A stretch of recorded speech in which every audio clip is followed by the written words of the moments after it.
The Two Brits in America podcast. Join two cheeky Brits as they navigate life, culture shocks, and everyday adventures across the pond. From tea versus coffee debates to deep dives into American quirks, it's a witty, warm, and refreshingly honest look at life in the US through British eyes. Expect laughs, cultural curiosities, and a whole lot of charm. Stay tuned. Hello, everybody. Good morning, good afternoon, good evening, and welcome to Two Brits in America podcast with me, Francis Carden, and Malcolm Teasdale from down in, or is it up from you, Pinehurst? I don't know, but somewhere close by. It's across, mate. It's across. I just got back. Actually, I just popped into Atlanta this week, but I was in Panama City Beach last week, my home down there, and it was effing hot. Well, I tell you what, where is that type of hot here as well. I just went to the golf drive. No, it's not. No. That's bullshit, Malcolm. Listen, have you been following the news in the UK? The heat over here, it's a hot topic. It's very different to the heat over there. Americans that go to England go, oh, they don't know heat in England because we live in, 100 degrees and high humidity and dry desert, 100 degrees, low humidity. You go to England, the heat is different, and it is. And you want to know why? Because there's no air conditioning, and that's what makes it different. And that's quite shocking to some Americans when they go there, especially if you stay in the countryside and you stay in a little pub or something, and you say, God, it's hot, let's open the window. You can't even open the window in some places. It's like permanently shut. Well, the house has shrunk from 200 years ago where the window was put in, probably. No, I think the issue that they seem to have, and I have to remember it too, because I used to go back a lot when my in-laws were alive and we used to go visit them. And then you go in your semi-detached house, and you go into your little bedroom upstairs. Remind me as a kid, and it was so hot. You opened the window and nothing happened, other than you'd heard the birds tweeting in the summer at 3:30 a.m. in the morning. Nothing happens when you open the window. The curtains don't even blow, and when it's as rare as rocking horse shit, right? That it's hot. But when it's that hot, it's a disaster. The following day, they have a hosepipe ban. It literally is a day and a half of more than 75 degrees. There's a hosepipe ban. And that's it. You just and it's horrid. It is horrible. And there's nowhere to escape. The people go to the supermarket to get the air conditioning. Just to escape it. Or maybe walk around the shops maybe a pub somewhere. But typically go to public in the old country, and there'd be a fireplace lit, but the winter months. But during the summer, I don't know, you can just sit outside, But I tell you, I went just down the golf driving range the other day and hit some golf balls, and I was too tired to play the damn course. I was just thinking, it feels like 105, with this humidity. We cancelled the game. We cancelled it because it was going to storm. But to be honest, that day it was 100 degrees, which was probably why it was going to storm. Yeah. And I was like, we're just getting older, mate. That's what it is. Like, well, it's true, but where I am now, last week we got hammered by tropical storm or depression Chantal. So it destroyed our front yard, and the water ran down the side of the house. Like it was like I won't say the River Thames, but it was a fast flowing river onto the golf course area. And it wrecked part of our land. But we got damaged, but the house down the street from us, all their front yard is a huge crater. Is it a sinkhole or something? Yeah, everything just collapses. Awful. We get sinkholes here. It seems to be weird. I don't know why we get sinkholes, but maybe it's just all the different. Yeah, I don't know. But anyway. There we go. Look, we've been on 5 minutes now, and it's just nothing but weather. We British, it is a thing, right? Our American friends are very similar, but it's quick, it's over with, because you just go into the air conditioning, or it's your choice. Yeah, exactly. You run from the car indoors to go from the air-conditioned car to the air-conditioned home, and it's 100 degrees, right? You just do. But I love being outside, though. I love being outside when it's not too hot. But I like working outside when it's really hot. I don't notice it's hot when I'm working. If I'm doing garden work, digging holes, I don't care. But doing nothing outside when it's hot, I find that, not anymore. No, it's pointless, isn't it? The big golf tournament's on now. Just started today. The Open. They used to be called the British Open, but it's the Open obviously because of But they put it don't in. let me play, so it's closed. What's that?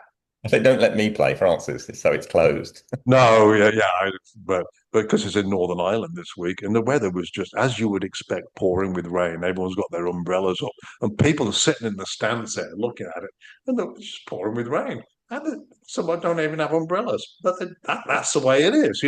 We're used to it. Yeah, but when it rains here, it rains. When it's sunny, it's sunny. When it's hot, it's hot. When it's cold, it's cold. With England, most of the time it's surrounded by what, 55-degree water most of the year round. Yeah, And so it's always getting something blown in. I mean, where's that? You can't be, we said this before, you can't be more than 80 miles, I think it is, or is it 60 miles from the ocean anywhere in England at all, right? UK. And pretty much. yeah, I mean, whereas here, I mean, what am I? 325 miles from the ocean. Yeah, So, yeah, half of England. I don't know what I am, but probably the same as you. Yeah. No. Anyway, it's yeah, we got and I call it the Teesdale factor because we've been here for about a year now and talked to some of the locals, and they said, well, I asked them, I said, when was the last time you had a storm like this? And we know people have been living here 35 years. They said it's never happened like this before. That's why we call it the Teesdale factor. We come to town and the place just goes ugly. Nah, I think it's BS, mate. I listen. I do believe humans are impacting global warming, but when you look at history, and I think there's a lot of people don't, and you look at how short a lifespan we have. There's a guy called Brian Cox, I think his name. He talks about the whole cosmos and Earth and everything else. We do have to look after our planet. I get it, but Yeah. mate, we're gonna be long gone off this planet. I think before any of humankind can have that much of an impact, we're more likely to be wiped out by some super volcano that erupts, or something hitting us from space, or some monstrous event. I mean, we've only been, as a human society, we've only been in like intelligent life, or some would argue not necessarily that intelligent, the last 100,000 years or sixty Yeah. thousand years. Yeah. Well, the planet's been here for 4.5 billion Billion years. year. Yeah, I know. And Yeah, it's yeah. nothing. And 10,000 years ago, Spain was under ice because it was an ice age. And I didn't know this fact, that Scotland and England are actually, it's like a seesaw. So when there's an ice age and the ice comes down from Scotland, it sinks Scotland. So London rises, in fact. So the sea level's lower because England is actually higher, Yeah. right? It tips because it's an ice, right? It pushes the magma down and it pulls one up. And then likewise, when it hits England, it then levels and then it goes back up again. And this is all in the space of 10, 15,000 years, mate. We're getting it all backwards here. Let's just get on and enjoy life. I think so. But you just said something there that reminded me of something earlier on. We had a But you contractor mean over. I'm full of useless information like England and London, Scotland are on a seesaw? Well, it's just because the contractor came over to do some work over here and I had to show him around. He said to me, he said, "You're from Scotland, aren't you?" And You I from didn't know what Scotland? to say. I just said, "Look, if I was from Scotland, you probably would not understand a word I was saying." Yeah, you should have said something. Look, living it from. I can't remember. Okay, Okay. Yeah. and no, I said, "No, I'm from England." And anyways, it's just probably the mixture of our accents with the American one over time that's just messed it up a bit. I don't know. Well, So are you as a cheapskate, as a Scottishman? Maybe you didn't buy a round or something, because that's normal, is it? Maybe that's why they had you for Scottish. I get it all. I think it's because we live in the South. I get, from Australia, New Zealand, South Africa, all that. And then finally, I just say, look, mate, I'm from England. They're like, really? I never thought you were from England. It's like, I don't yeah, know. We I need get to do more podcasts and speak properly. just like the Queen's English. Yes, the Queen's English or the King's English. I know, but few and far Anyway, between. so that's the weather. That's the weather done. I mean, and what it's funny that I'm thinking of summer though. The kids here go back to school in 2 weeks. Certainly where I say here in Georgia, but in some states but they're only just getting out. I don't think they're even out in the UK yet, are they? When did the schools get out in the UK? I thought it was June. We No. had the end of year exams, and when we get out of school, I thought it was June, but No, you know, you're thinking of college because that's the same here. They get out. yeah, Let me look. I thought it was like the end of July or something like that. Because I remember being at school Yeah, mid to late July is when they get out in the UK. So they're just about getting out this week. And Yeah. normally no, yeah, July 19th. So tomorrow might be their last day Okay. of the week, being this And is go the back what the end of August or 1st of September or something. I don't know. But I don't think it's consistent around the country. It depends what area of the country because you not mean in all the US or in the UK? UK. Yeah. Yeah, Scotland get out end of June, don't they? And then, but anyway, so I think it's kind of weird because it's very short-lived, but they get longer Easters, and we talked about that. But Yeah. it's Anyway. just it's just gone so quick. The fact that they get out end of May here, and then they're going back now, and it's still 100 degrees. I mean, there's so many things that go on, like when we used to put the clocks back and go forward and all that. This is all left over from the fact that when we used to send the children out when they're 8 years old to go pick up the harvest, and they'd work for 22 hours in the fields whilst daylight. Can we just Yeah. get this shit? I mean, do we really need to be messing with the time difference?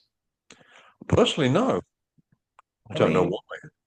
I mean, And Panama City Beach, it's in Florida. And for ladies and gentlemen that don't know this, there is a certain area of Florida where I live, Panama City Beach, just up to, I think it's up to Pensacola. It's on Central Time. yeah, And even most Americans don't know that there's a portion of Florida that's on Florida. Central.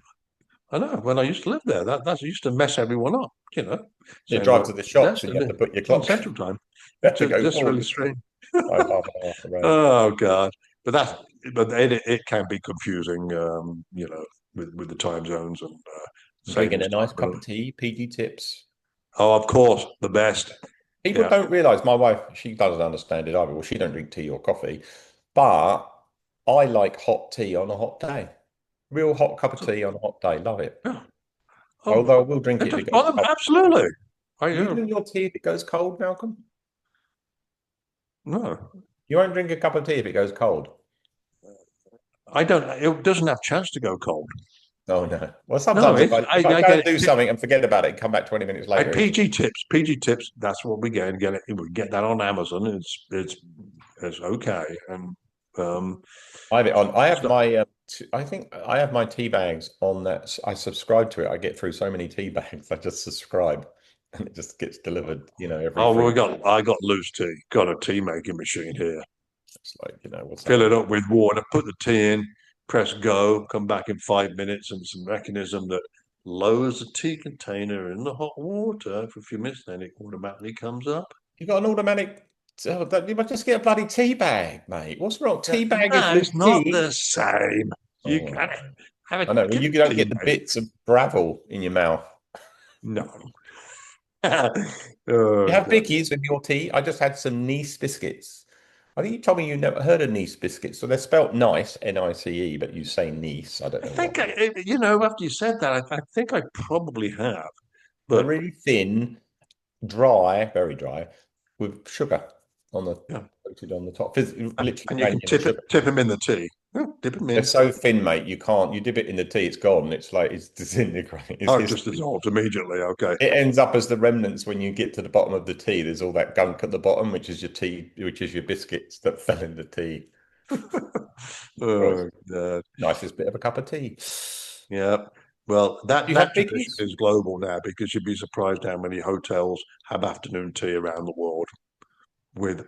Yeah, but that's not focused on tea, is it? It can be, but it's focused on a glass of champagne or a bottle and these nice little sandwiches and scones and cakes and stuff like Yeah, that. but you do have a cup of tea though in fine china. Yeah. Yeah, I've done that. A few nice fine hotels when they do it, and they do it properly because some places just try to do Yeah. it. A place in London we went to. It's called the Coach and Horses. Here we go, ladies and gentlemen, an advert here. The Coach and Horses in Covent Garden. It's actually a vegetarian pub, sing along music. Some old girl or some old boy who knows all the London pub songs sits at this. The piano must be older than the pub. Must have survived the fire of London, and they play great tunes. But upstairs, unbeknownst to anybody else, you go upstairs in the afternoon. They do afternoon tea in the middle of Covent Garden. Really good value, and absolutely shows off what a true English afternoon tea should be. And the ladies are dressed all Yeah. in like olden times and stuff like that. Lovely, lovely afternoon. Right, talking now, you said the coach and horses. That brings me to another point, Francis. Names of pubs. You, but you see them over here. We have we're right close where I live. We have a British pub called the Sly Fox. That sounds English. Very British, yeah. The Drum and Quill, and of course the Irish pubs as well. But it's funny that there's a lot of pubs with the same name all over as well. Could be Rose and Crown or something in. But where did all these names come from? Because Oh, some you are know just what? You just downright said something. weird. Maybe back in the 1100s or 800s or whenever these pubs start using the same name, would that be the first kind of sign of like, a chain? We're going, oh, we're going down pub. There's a chain. We're going to Coach and Horses. Oh, there's one down in London as well. I don't know what like an accent that was, but it was But like I've been to these pubs with the weird names and said, so where did the name come from? There's one called the Pig and Whistle. Horse and Oh, Hounds, Pig and Whistle. the Yeah, I know Pig and Pig and Whistle. Whistle. Yeah, the Bell, Charles Dickens. I mean, there's Jules Verne. Yeah, I get it. They're named after people, but there's Let me some. ask my friend, ChatGPT, what is the most common pub name in the UK? Let's All do right, it. don't tell me. I'm going to think about that for a Come second. on. Yeah, you get one guess. Um, Not the Rose and Crown. No. The You get King's one Head. guess in The 5 minutes. King's Head. No, it's the King's Head. It's actually the Red Line. The Red And Line. I'm going to give you the history very quickly. It dates back to the 14th and 15th centuries when King James I of England, of course, ordered that the Red Line of Scotland be displayed on all significant buildings, including pubs, as a show of loyalty after the union of the crowns in 1603. So there you go, ladies and gentlemen. Next time you go to the UK, make sure you end up at a Red Line, which would be hard to miss because it is the most popular name of a pub in London. Followed by the Crown, the Royal Oak, the White Hart, and the Swan. Yeah. Now, all of those names had pubs where I was born and raised in Coventry. They had those names, you know. Well, There because was they're the top five names in the United Kingdom. Every town in England has probably got one of those, or and if Yeah, I not all, know. right? I do miss a pub here. So same thing in Panama City Beach and here in Peachtree Corners in Gwinnett in Georgia. The problem I have is that they don't do pubs properly in the US. There's no pub with a pub garden. There's no, I don't know. There's just something about it's a dine first and a bar, isn't it? You know what I mean? Yeah, yeah. And I think it was only in recent years that some of them have, well, probably in the last 10 years. Correct me if I'm wrong here, because we've been over here a long time now, that the pubs have started to serve food. You can always get a bag of crisps or a bag of peanuts. And, I but now they have to sell food. They sell them food, like decent food, if you call British food decent. But yeah, there was pubs was historically just a drinking hole where people would go down the pub about 8:30 at night and stay there till closing time. And you could always walk to a pub, right? Wherever you live, you could Well, you'd always have walk your to dinner a pub. before you went to the pub. You'd literally have your dinner, or you'd have dinner out, or go to a pub and then have a supper or something like that. But yeah, you typically wouldn't go to a pub for a meal. I mean, you do. There are, of course, you do, and there's more so now. Yeah, Pub is more of a social thing, whereas here there aren't a social bar. But maybe it's just we're too old. But I've been here 30 years. I can't remember. I mean, there are a few pubs and there's some good ones. There's one in Norcross. There's an Irish pub. But yeah, I've been in that one.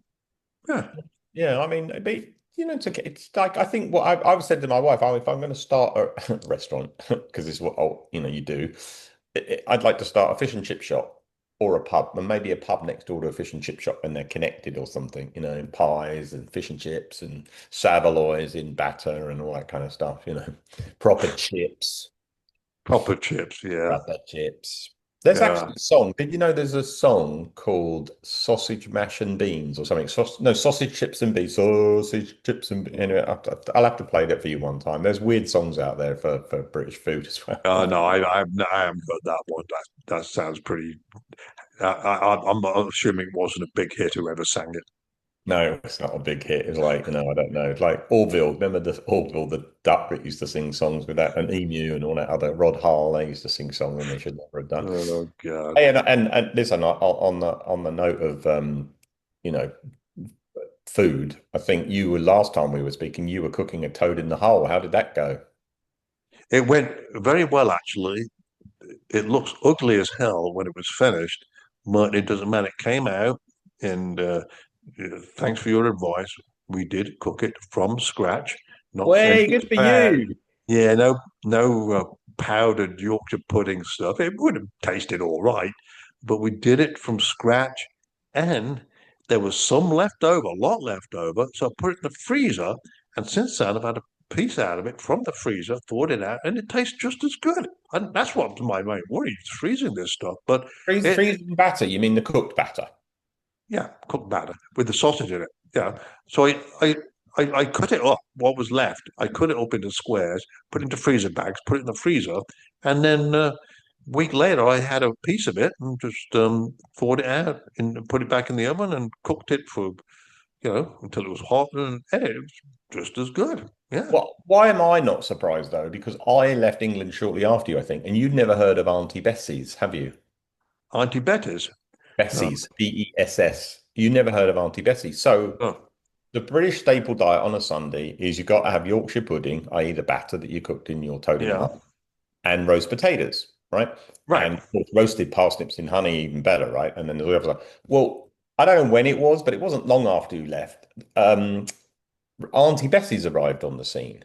And Auntie Bessie's was basically taking the best of those things done slightly differently. So they could be frozen. So you could bring home, like you could bring home a bag of peas, you could bring home a bag of Auntie Bessie's frozen roast potatoes. So they were cooked, but not, burnt or anything like that. And you chuck them in the oven for 30 minutes and you've got pretty decent tasted roast potatoes without you having to do them. Same for roasted parsnips, same for Yorkshire puddings, and they work. And so that's when I learned as well to take my Yorkshire puddings that I cook and freeze them. And you really don't need to even defrost it because they're full of air. They take about, you could blow on them and they're defrosted in about 30 seconds. Chuck them in the air fryer for less than a minute and they're done. Right.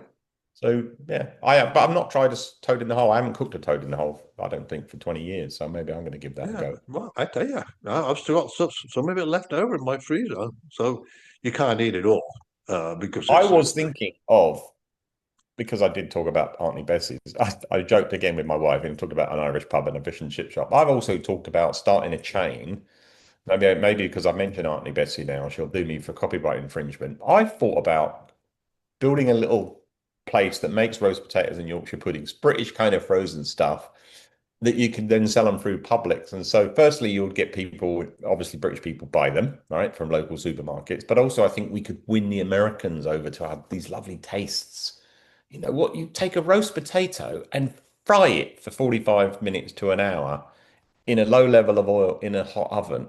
Well, man, there's nothing better on the planet than cutting open a crispy roast potato and all the steam and fluffy potato in the middle of it and that taste. Oh, heaven. I can taste it now. isn't it too greasy though? What how you just put it in the oven and let roast it for an hour? Yeah, there. What's too greasy? What's too greasy? Well, frying it. Well, I don't mean fry it. They're roasted, aren't they? But you put oil in the bottom of the pan. Yeah. Oh, okay. Yeah. That's what I mean. Frying is the wrong word. Okay. So anyway, I wanted to start this chain of Uncle Francis's, maybe. You call it Yeah. Uncle Francis's, not Auntie Bessie's. Again, copyright infringement. But no, you can't take a copyright on a bloody roast potato. But that'd be really cool. But you can really freeze roast potatoes and Yorkshire puddings really easy, and you just chuck them in the oven. You don't even have to defrost them. Make sure they're a bit smaller than normal, and they defrost really, really well and cook. So you Huh? basically cook. They're already cooked, but you're just taking them and putting them in the oven. Listen, so that's that subject out the way. We always talk about food. We always talk about food. It's lovely though, isn't it? I do miss British food. Had me beans this morning. I want to slightly take us on a slightly different topic because we were talking about the heat earlier on. I've been experimenting with how to kill mosquitoes and flies, right? It's the same in England. You go to an English pub or you put a barbecue on within, actually, you know what? When you go to a pub and you don't even have the pint yet, the wasps turn up knowing that a pint's going to turn up, don't they? The wasps, Yeah, they're well trained. Yeah. yellow Mhm. jackets, they call them over here. They don't call them Yeah. wasps. The wasps are the bigger things. These yellow jackets turn up, right? Yeah, why do they call them wasps? and yellow jackets. Maybe because we don't have the wasp things. Anyway, story for another day. But they literally turn up when you have a pint of beer in an English pub. But what annoys me over here, I go out just to light the barbecue, my green egg barbecue. Just the idea that I put charcoal in the thing and I open up but then the flies turn up. They know ahead of time. They send out this Instagram or something, right? Instant to all their fly friends, and all these flies turn up. And somehow you get like you put chips and salsa down, or you put some anything, and the flies are there. Where the effing hell do they come? What are they doing all day? They're just sitting around waiting Look, for me to light the you barbecue. you've been in this house for years, Francis, and the local flies just know exactly when you're going to go outside, what type of weather, and they probably talk amongst themselves. I think he's coming out today with food. Let's get ready to swarm him. They see me. They see me in the kitchen getting ready, bringing out the, and then of course, don't once the food starts, even more of them then turn up, and they just then they must use, I don't know, Reddit and other things to communicate because the flies. So anyway, that gets to the flies, but then the mosquitoes as well. We have our house sprayed here in Atlanta for mosquitoes, the garden, not the house, right? Yeah. Don't work because it rains all during the summer, and we're literally within 5 minutes of it washing all the rain away. Again, where do the mosquitoes go when it's rain? Torrential rain, it's enough to kill a human sometimes. It's so heavy, right? And 1 minute after it stops raining, zzz, in your ears, freaking mosquito turns up. Now, luckily, they don't bite me very much because I have dark, tough leather skin. But anybody that's come over from England or has a slight bit of Yeah. deep white on their skin is like, ugh. It's Yeah, but it's not year round though, is it? That's seasonal. it's a good 3 or 4 months. Yeah. A good 3 or 4 months. Anyway, the reason I say that is because I've started doing some home ideas for getting rid of the little flies, shit flies and mosquitoes. Because it's a waste of money paying somebody to come and spray your yard. Because unless all Yeah. your neighbors have it done and it doesn't rain, that ain't going to happen. So anyway, so I'm working on my personal ways, and I learned today that if you make a it's going to make you laugh. This is how nutty my brain is. So, thanks to ChatGPT, that if you mix sugar water with yeast, that to mosquitoes smells like human CO breath, CO2, because the yeast creates CO2, and you put that near your zapper, and then it will attract the mosquitoes because infrared light and that doesn't attract mosquitoes on its own, but the CO2 will, and it also attracts the flies. So I'm working on my homemade for life fly and mosquito traps. Okay. Well, hopefully you'll get to eliminate. You won't get to eliminate 100% of them, but reduce it. How are you going to get the statistics on that? These are projects I undertake now I'm semi-retired. And then I try explaining them to my wife, and she's like, don't make your problem my problem. I'm like, yeah, the mosquitoes are your problem. I'm trying to fix it. She said, no, there's not. I don't want to know the how. Just do it. Just Just get do rid it. of Well, the mosquitoes and your oh flies. God, buzz off. Yeah, just tell Buzz it off, buzz off. buzz off. All Yeah. right. So you got your toad in the hole. You talked earlier about slang. The pub thing. Maybe that leads us into like, oh, we're all over the Heinz 57 topics today, but this is good. I think we need to do this sometimes. Fast pace. Go on, give me your slang words you were talking about earlier. Slang words. Oh, for British guys, you mean? Yes. Yeah, it just came to me, and but there's a reason behind. Like you may say someone American saying, "Well, yeah, I'm talking about someone." You say, "Well, he's a great guy." Well, the British equivalent would be that. Well, he's a top bloke, right? You've heard of that, and so I have to explain it to. I've seen it written down on the internet. But top bloke, but Geezer. the British, yeah, they can be called liveys, but that's because they turned up on the shore here in America. And once they landed, they got their tot of vodka, whatever they got, and they put lime in it. And that they had stocked up with lime. So their nickname was from that. Then there's Oh, pommes. hold on. No, no, wasn't lime used to defeat scurvy on the ships? Oh, okay. They put it in their That's drink zone. Yeah, so whilst they were coming over, because obviously scurvy outbreaks on ships is a bad thing, but I thought Yeah. lime was to prevent scurvy. But anyway, it might be wrong, it might not be Yeah, related. yeah, and of course there's the term pommy, which is prisoners of Mother England, which is the rumor that the Brits sent all the criminals down to Australia. But that's used light-heartedly. And there's bloke, and there's Brit, and we can say good day, mate, mate. Yeah, it's used common. It's commonplace, and he's a good old chap. There's another one, and the tan was used for guys when the A British were what? in Northern Ireland. A Tan, what? a tan. TAN. Yeah, TAN, yeah. And Tommy was used What's to tan? name. Who said tan? I never heard that one. Yeah, it's not why it's an era that it was used in, Oh, but okay. and of course the Brits get called all the other things, probably bad and good all along the way, but so many names, but we just accept it. I get emails from buddies of mine in England, said, "How you doing, mate?" They say, and even my American friends are asking me, "How you doing, mate?" Now, so I'm getting them to become more bilingual now. But yeah, there's quite a few names, but you know, today, um, I told you about this, didn't I? Oh, about the guy coming over and think I'm a Scotsman, yeah. But that was pretty darn weird. But yeah, but I he was didn't have. right about the scurvy. So listen, it was the 18th and 19th century. The British figured out that giving sailors lime juice as a daily ration, which is very high, which is to prevent scurvy, which is basically if you don't get enough vitamin C. So Yeah, when they came over here, the navies and sailors began calling them lime juicers or limeys, and then that yeah, became American slang. yeah. Well, there you go. And I guess I think the Scottish have names for the English. The English have names for the Scots as Another well. names. And, Yeah, I'll and, be called a and few. I'll be called a few names. yeah, exactly. That's friendly rivalry there. But Yeah, I anyway. get reminded by my Scottish friends something about Hadrian's Wall and the fact that, I think it's that, we couldn't get across Hadrian's Wall. And I said, well, it's because we got that far and it was too bloody cold. We didn't want to go any further anyway.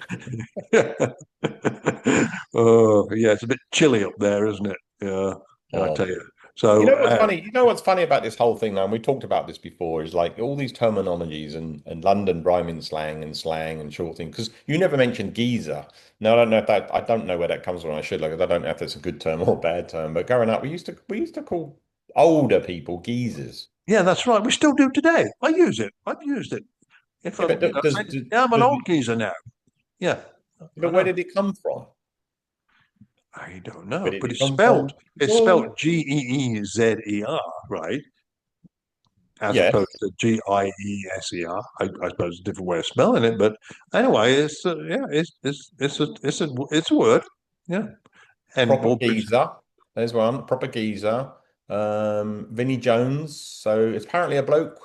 It's the definition from chat is a bloke with a bit of character or swagger. That would be me and you. I Yeah, have character and you have the swagger. yeah. there's other names that But we the get opposite, called as well. apparently the opposite's true in the US. It's a grumpy old man. Not a grumpy old git. Yeah, I know. Oh, grumpy Yeah. old geek. Yeah. Oh They God. don't know where it come from anyway. It dates back to the 1400s, likely from Giza, G-U-I-S-E-R, with something to disguise as masquerade. I don't know. So anyway, um, But anyway, yeah. Uh, and there'll be more words in the future, but it's just interesting when you go abroad somewhere and you're gonna hear someone say, "Oh, you're an English bloke, are you?" So it does. The words do get do they overseas. use fella? What about fella? Do they use that over here? Like There's fellow? another. Yeah, Hey, there's another fella. one. Fella. Yeah. He's a lovely fella. Fella. Yeah. He's a lovely fellow. But that must come from fellow, mustn't it? Short of Yeah. fellow. Exactly. The Brits abbreviate everything, as they do in city names and town names as well. So that's it. Yeah. Yeah. Oh well. So, and things change over time a little bit as well. But words do get bastardized all over the world, especially the English one. So there's several variants of it. And but call them Well, dialects if we've you been wish. talking shit this whole podcast, and there's a pun here intended because I want we can end on something that many years ago I think I might mention this on a not much older podcast. I once bought my wife a toilet seat for her birthday, and I'm still married to her. So, and then I joke with my friends about how that could be true. That's because we came back from Japan, and she wanted me to buy her a bidet. Um, and Okay. so I shopped around and found a Japanese company back then was Toto, I think they're called. And we bought this bidet, it's electric bidet. So I had to get a 110-volt outlet installed in the toilet bathroom, which is kind of like weird, in order for it to work. But it's lasted 20 years and it worked perfectly. Those Japanese, mate, I tell you, you think that's used more than once a day and has to deal with a lot of shit, literally. And it lasted 20 years, but I had to get a new one. But now they're just a couple of $100 and they're just as good. And so I've got them on all the toilets in my two homes. Have you ever thought about putting one in? Never crossed my mind until now. It's great. It's great. I mean, without getting too crude, it's you cut back on toilet paper. And it's just really good. If you sit there on your phone while you're doing work, you get a nice little massage at the same time. So, what can I say? But they sell them in Costco's, they sell them in Sam's Club, they sell them online. I mean, it's becoming more and more popular. But you do have to put a power plug in the bathroom, which is very uncommon because you think of power in the bathroom, it needs to be super. Yeah, well, keep the seat warm, right? Yeah. It needs to be a GFCI because you don't want to shock your ass too. That's never a good thing. But yeah, that's and I went down because we had one broken in down at the condo before warranty, so I had to put a new one in. And of course, they don't sell the same one, doesn't quite fit the same, and so I'm having to get around and fix a toilet. That was my job. So anyway, you're a gadget freak. Yeah. I am. So I'll let you know how the fly catchy / mosquito killing zapper works out with my homemade mixture of yeast brew to attract them all. Well, do that. I'm hoping I want statistics and count all the like mosquitoes per square yard or something like that. Are you going to be able to count them? See if I've got a little pair of tweezers. There's a few this week. There's a few less mosquitoes around here. I'll be able to lift up the wing and see if it's female or male as well. I'll be counting the difference between female flies and male flies, and I just don't want. I'm just going to try and kill them before I put the barbecue on, but I don't think it's going to work. Maybe that's the attraction. Instead of making this yeast mix, maybe I should just make a little mini barbecue with some charcoal and a little piece of sausage on it, and just cook that and let the flies go to that and zap them that way. They love barbecue. I suppose you could barbecue the flies and mosquitoes. How bad can it be? Some countries they do. We talked about that before, didn't we? So, yeah. Not all right, mate. Well, all right. Listen, we better run. And keep the topics coming because some of these topics are coming from the emails and the posts that we're getting. We put this up on YouTube now, so you get to see our ugly mugs, of course. Or you could just listen to us in the car, or you could just give us a thumbs up if you like us. Do nothing if you don't.